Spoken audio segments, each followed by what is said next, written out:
नमस्कार, मैं आपका दोस्त राकेश आप सभी का स्वागत करता हूं आपके ही यूट्यूब चैनल अंशुल जी कहानियों में। दोस्तों, आज की जो कहानी है या कह सकते हैं आज की जो घटना है वो किसी एक व्यक्ति के साथ नहीं हुई है। ये घटना पूरे परिवार के साथ हुई है और पूरे परिवार ने उस शक्ति को देखा है, उसको महसूस किया है। तो चलिए आज की कहानी शुरू करता हूँ। आज की जो ये कहानी है ये एक मिडिल क्लास फैमिली की है। ये लोग किराए के मकान में रहते हैं और इनके जो उस फैमिली के जो गार्जियन हैं वो सुनील और कमला जी हैं, ये माता पिता हैं। और इनका एक बेटा है रोहित, जो पढ़ाई कंप्लीट कर चुका है और काम की तलाश में है। इनकी दो बिटिया है जिनका नाम दिशा और दिव्या है, ये अभी पढ़ाई कर रही हैं। एक दिन मकान मालिक इनके घर में आता है तो जो कमला जी हैं ये किसी चीज़ को लेकर मकान मालिक को कंप्लेन कर रही थी कि आपके मकान में ये प्रॉब्लम हो रही है हमें, तो इसको दूर कर दिया जाए।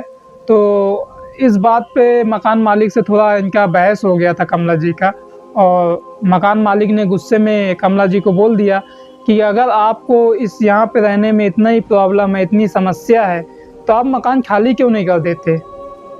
ये बात कमला जी को बुरी लग गई और कमला जी ने मकान मालिक से कहा कि आज के ही दिन मैं आपके इस मकान को खाली कर दूंगी। उसके बाद कमला जी ने सुनील और रोहित को फ़ोन किया, दोनों को घर बुलाया। दोनों घर आते हैं और उनको सारी बात बताते हैं कि ऐसा ऐसा मकान मालिक बोल रहे थे और हमें आज के दिन ही इस मकान को खाली करना होगा। उसके बाद सुनील और रोहित मकान ढूंढने लगते हैं।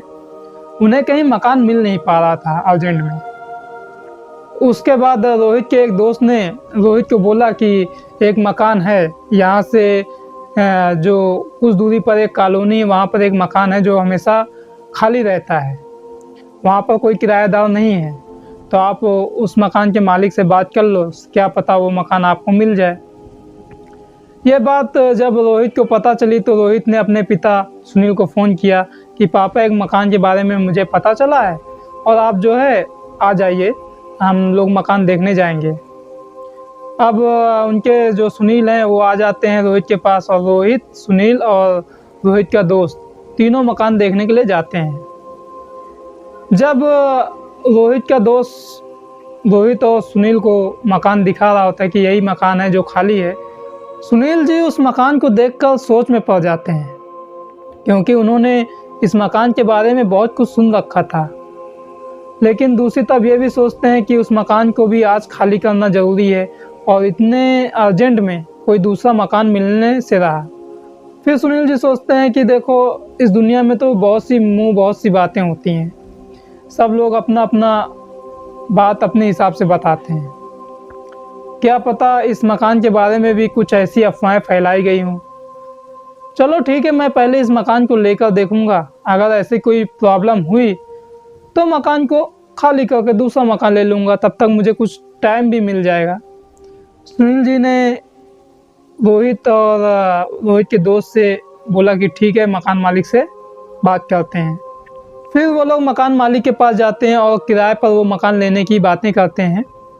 उसके बाद मकान मालिक बोलता है कि ठीक है, वो मकान आपको किराए पर मिल जाएगा और जगह से मैं किराया भी कम लूँगा, लेकिन हाँ, क्योंकि वहाँ पर लाइट की अभी व्यवस्था नहीं है और मोटर लगा हुआ है पानी के लिए, लेकिन लाइट नहीं है तो मोटर चल नहीं सकता, तो पानी भी नहीं आ सकता है।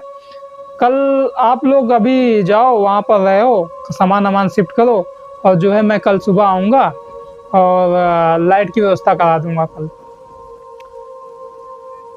रोहित और सुनील भी बोलते हैं कि ठीक है, अभी आप हमें मकान का चाबी दे दो, और उसके बाद हम लोग वहाँ पर शिफ्ट हो जाते हैं, अपना सामान लेकर आ जाते हैं और आप कल लाइट की व्यवस्था करवा देना। उस मकान मालिक ने कहा ठीक है, ये लो चाबी और जाओ, कल मिलेंगे आपसे मकान में। उसके बाद रोहित और सुनील वापस आ जाते हैं और एक टेम्पो को बुलाते हैं। टेम्पो में सारा जो उनका जो सामान था वो लोड कराते हैं और उस मकान की तरफ निकल जाते हैं। उस मकान में जाकर वो सामान टेम्पू से खाली कराकर उस मकान में शिफ्ट कर देते हैं, पीछे वाले 2 कमरों में। अब मैं आपको इस मकान का जो है थोड़ा नक्शा बता देता हूँ कि ये कैसा बना हुआ है। ये जो मकान है ऐसा नहीं है कि ये खाली जगह पर है, ये एक अच्छी जगह पर है, कॉलोनी पर है जहाँ पे बहुत सारे लोग रहते हैं। जब आप इस मकान के गेट से इंटर करोगे तो आपको एक साइड पर किचन और दूसरे साइड पर एक रूम मिलेगा। मतलब लेफ़्ट साइड में एक रूम है और राइट साइड में एक किचन है, और किचन के बगल में ही लैट्रिन बाथरूम बना हुआ है, ठीक है। और जो किचन और रूम का जो दरवाज़ा खुलता है वो आंगन की तरफ खुलता है। और जब आप गेट से इंटर करोगे तो जो किचन की खिड़की है वो उस गलियारे में पड़ती है, ठीक है। और आप आंगन पे जाने के बाद पीछे साइड में 2 रूम बने हुए हैं और आंगन से ही सीढ़ी गई है ऊपर को, और 2 मंजिला इमारत है जो नीचे जैसे बना हुआ है वैसे सेकंड फ्लोर में भी बना हुआ है, और उसके ऊपर छत है। अब क्या हो गया कि जब ये लोग सामान रूम में शिफ्ट कर रहे थे, पीछे वाले कमरे में रख रहे थे, जब रोहित कुछ सामान लेकर पीछे वाले कमरे की तरफ जा रहा था तो रोहित ने आंगन से किसी को उस कमरे में देखा। वैसे लाइट नहीं था तो पीछे वाले कमरे में थोड़ा अंधेरा था, तो रोहित को ऐसा लगा कि पीछे वाले कमरे में कोई है, खड़ा है। जब अंदर जाता है रोहित सामान को लेकर तो देखता है कि उस पूरे कमरे में कोई भी नहीं है। फिर रोहित अपने पिताजी को बोलता है कि पापा इधर आना थोड़ा, इस कमरे में किसी को मैंने देखा। तो उसके पापा बोलते हैं कि किसी को तुमने देखा नहीं होगा, ये ऐसी अंधेरा है, नया जगह है, शायद आपको ऐसा भ्रम हो सकता है। उस बात को सुनील जी ने वहीं पर दबा दिया।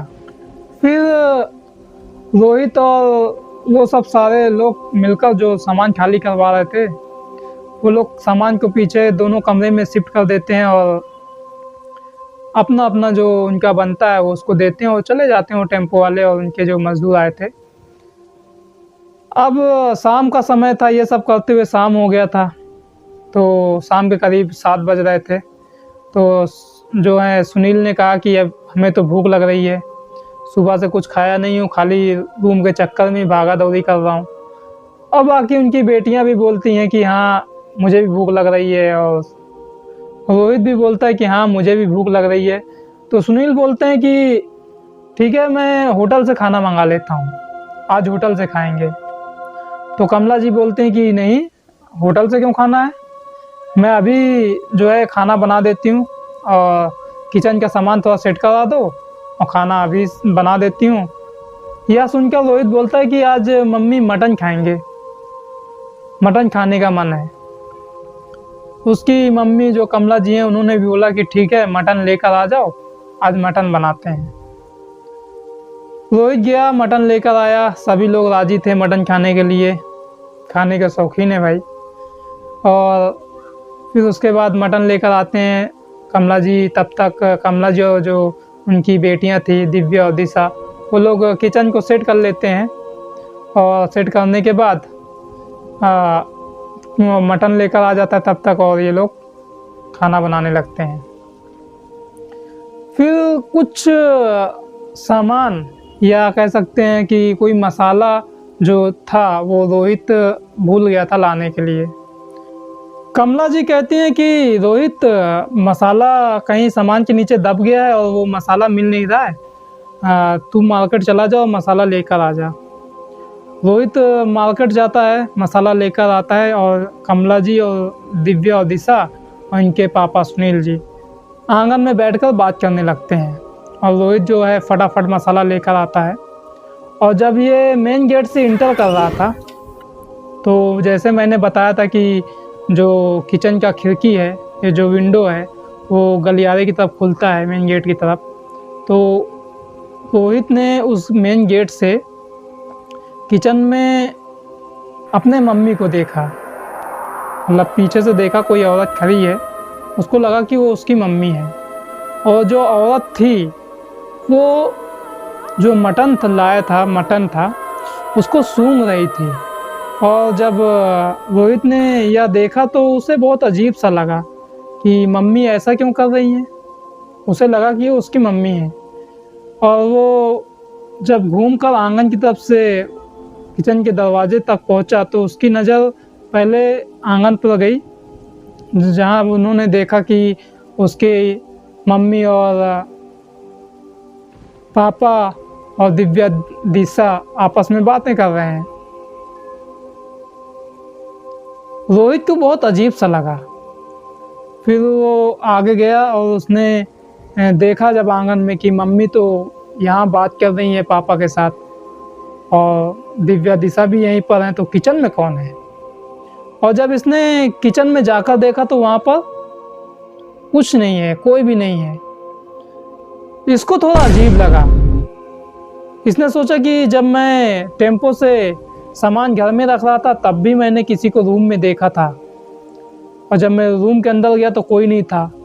अब जब मैं खिड़की से देखता हूँ किचन में भी कोई है, लेकिन जब मैं किचन के अंदर देख रहा हूँ तो कोई भी नहीं है और मम्मी मेरी बाहर खड़ी हैं।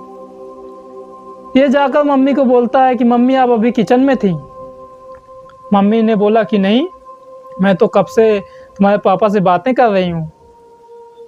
दिव्या दिशा भी यहीं पर है कब से, तो किचन में कौन है। तब उसके पापा जो सुनील हैं वो बोलते हैं कि तूने क्या देख लिया किचन में।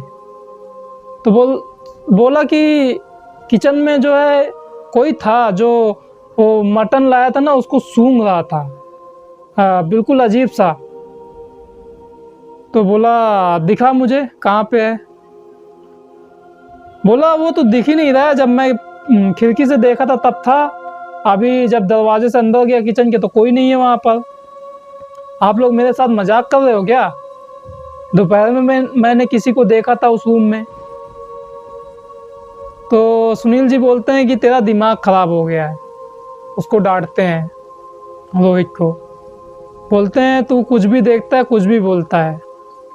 यहाँ पर तेरी बहनें हैं छोटी छोटी, वो डर जाएंगी ऐसी बातें करेगा तो। रोहित को डांट पड़ जाती है। रोहित चुप। उस बात को सुनील जी ने फिर वहीं दबा दिया। कमला जी मसाला लेती हैं रोहित से और जाकर खाना बनाने लगती हैं, और खाना कंप्लीट हो जाता है और ये लोग खाना वाना खाकर छत पर सोने के लिए चले जाते हैं। वैसे लाइट भी नहीं था, उस कॉलोनी में तो था लेकिन उस घर में नहीं था क्योंकि लाइट का कनेक्शन कटा हुआ था, पहले ही बता दिया हूँ। तो गर्मी का टाइम भी था तो ये लोग छत पर जाते हैं सोने के लिए। और जो बचे हुए मटन के पीसेस थे, झूठे होता नहीं है, उसको एक पन्नी में डालकर वो सीढ़ियों के पास रख दिया और ये लोग छत पर चले गए सोने के लिए। तो एक तरफ एक ही बिस्तर लगाया था लंबा सा, चारों मतलब सुनील और कमला जी और दिव्या और दिशा बैठकर आपस में बातें कर रहे थे, और जो है रोहित मोबाइल पर गेम खेल रहा था। अब ऐसी हंसी खुशी की बातें हो रही थी कि मैं इस कमरे में रहूँगी, मैं उस कमरे में रहूँगी, सामान यहाँ सेट करेंगे, ये सब बातें चल रही थी। ये सब बातें चलते चलते रात के 11 बज गए और सभी ने सोचा कि सो जाते हैं, और ये लोग सो गए और रोहित अभी तक मोबाइल में गेम खेल रहा है। आधा घंटा हो गया होगा उन लोगों को सोने के बाद कि रोहित को कुछ आवाज़ें सुनाई दी, जैसे कोई कुछ चबा रहा हो, कुछ खा रहा हो। वैसे ऐसा पॉसिबल तो नहीं है कि कोई नीचे कुछ खा रहा हो, इसकी आवाज़ जो है 2 मंजिल ऊपर किसी को सुनाई दे, लेकिन जब वो अपनी तरफ बुलाते हैं ना तो सब कुछ पॉसिबल होता है। कुछ यही चल रहा था उस टाइम। रोहित को जब ये आवाज़ सुनाई देती है तो रोहित जो है अपने पिताजी को जगाता है, सुनील को, कि पापा ये आवाज़ किस चीज़ का है। ऐसा लग रहा है कि जैसे कोई कुछ चबा रहा है, ये आवाज़ नीचे से आ रही है। तो सुनील जी बोलते हैं कि आवाज़ तो आ रही है, लेकिन चल ठीक है नीचे जाकर देखते हैं। ये दोनों वहाँ से उठते हैं और मोबाइल का जो टॉर्च होता है वो जलाया और नीचे उतरने लगते हैं। ये लोग नीचे आते हैं, नीचे आकर देखते हैं कि जिस पन्नी में वो मटन की पीसेस रखे हुए थे, हड्डी रखी हुई थी, वो पन्नी पूरी तरह से फटी हुई है और उसके जो टुकड़े हैं वो चारों तरफ फैले हुए हैं, चबाए हुए हैं। यह देखकर सुनील बोलता है कि शायद कोई चूहा होगा जो ऐसा कर दिया। तो रोहित बोलता है कि फिर ये चबाने की आवाज़ कैसे आ सकती है? बोलता है शायद ये मुझे पता नहीं, ऐसे बोल देता है, मुझे नहीं मालूम, शायद कहीं से आ गई होगी या किसी और चीज़ की आवाज़ हो गई होगी और हमें लगा कि शायद वो चबाने की आवाज़ हो। ऐसे बातें बनाकर उस बात को टाल दिया गया। और फिर जब ये लोग वापस छत की तरफ जा रहे थे तो जो वो उनका जो बाथरूम था, वो बाथरूम से पानी के गिरने की आवाज़ आने लगती है। तो सुनील बोलता है रोहित को कि रोहित तू ऊपर जा और जाकर सो जा और मैं जो है ये नल को बंद कर आता हूँ। और सुनील जी ने जो है नल को बंद करने के लिए नीचे उतरने लगते हैं और रोहित जो है छत पर चला गया। सुनील जी बाथरूम का दरवाज़ा खोलते हैं और देखते हैं कि नल से पानी ही नहीं गिर रहा है और ना पानी गिरने की आवाज़ फिर भी आ रही, सामने से ही आ रही है और पानी नहीं गिर रहा है, दिख नहीं रहा है। सुनील जी थोड़ा हैरान होते हैं और थोड़ा परेशान भी होते हैं, उन्हें डर भी लगता है क्योंकि उन्होंने पहले ही इस बारे में सुन रखा था कि यहाँ पर कुछ है। सुनील जी जब पलट कर जा रहे थे तो सुनील जी को ऐसा लगा कि उनके बगल से कोई गया हो, उनको पास किया हो। सुनील जी समझ जाते हैं अच्छे से कि हाँ, जो मैंने इस मकान के बारे में सुना था वो गलत नहीं सुना था। सुनील जी कुछ नहीं बोलते हैं, जो जैसा था वैसे ही रहने देते हैं और सीधा छत पर चले जाते हैं और ये सोचते हैं कि कल के दिन इस मकान को छोड़ देंगे। फिर ये लोग सो जाते हैं और रात के समय एक आवाज़ आती है, खट खट खट, ऐसे आवाज़ होने लगती है करीब रात के 1:30 से 2 बजे के बीच में। इसके आगे जो भी हुआ वो मैं आपको इसके अगले भाग में बताऊंगा।